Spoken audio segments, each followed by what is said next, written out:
भारत में जितने भी धर्म ग्रंथ, धर्म इंस्टीट्यूशंस थे, वो एक पूरी की पूरी सामाजिक व्यवस्था का स्वरूप चलाते थे।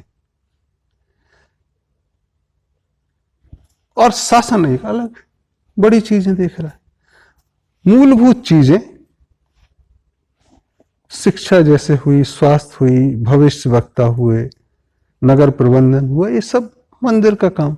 तो पूजा एक छोटी सी चीज थी, तब एक आपको विशाल चीजें चाहिए और सारे लोग जुड़े हुए और पैसा भी। तो आज आपने कई पंडितों को सुना होगा कि अपनी तनख्वाह का 1/8 धर्म के नाम पे खर्च करो, मतलब 12% समाज को दो आप, तभी तो समाज चलेगा। और वो मानस में है लोगों के। तो पैसा देना बदस्तूर जारी है।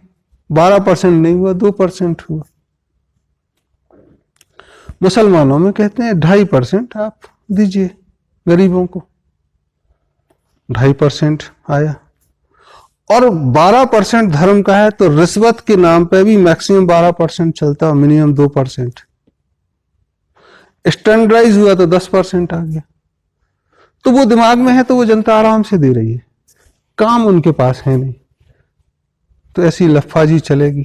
बहुत सारे बाबा खड़े होंगे फर्जी, बहुत सारा पैसा उनके पास होगा, क्योंकि काम आपने छीन लिया उनका, और जनता की जो आस्था बनी हुई है वो बनी हुई है।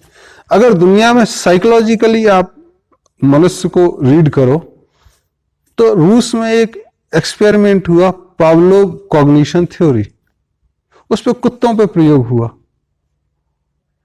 कि आप रोटी देते हो तो लार आती है, फिर रोटी की बात करते हो तो लार आती है। तो मनुष्य भी लगभग वैसे ही चीजें चल रही हैं। आप धर्म की बात करते हो तो लगता है कि धर्म सब कुछ हमको कर देगा, हमें ठीक कर देगा। धर्म की बात आती तो आप पैसा देने से भी नहीं करते, क्योंकि वो पुराना दिमाग में चल रहा है और इस साइकोलॉजी को लूटा गया। कुछ धर्म ऐसे हैं वो साइकोलॉजी फिलॉसफी पे ही चलते हैं। भारत कहता है फिलॉसफी नहीं, दर्शन। फिलॉसफी चिंतन हो गया, चिंतन के ऊपर जो चीजें दिखाई दें। तो भारत में जो साधु संत हैं उनको सीर बोलते हैं, जो देखा, जिन्होंने टेस्ट किया, जिन्होंने टेस्ट किए, परीक्षण किए और चखा, वो चीजें चली।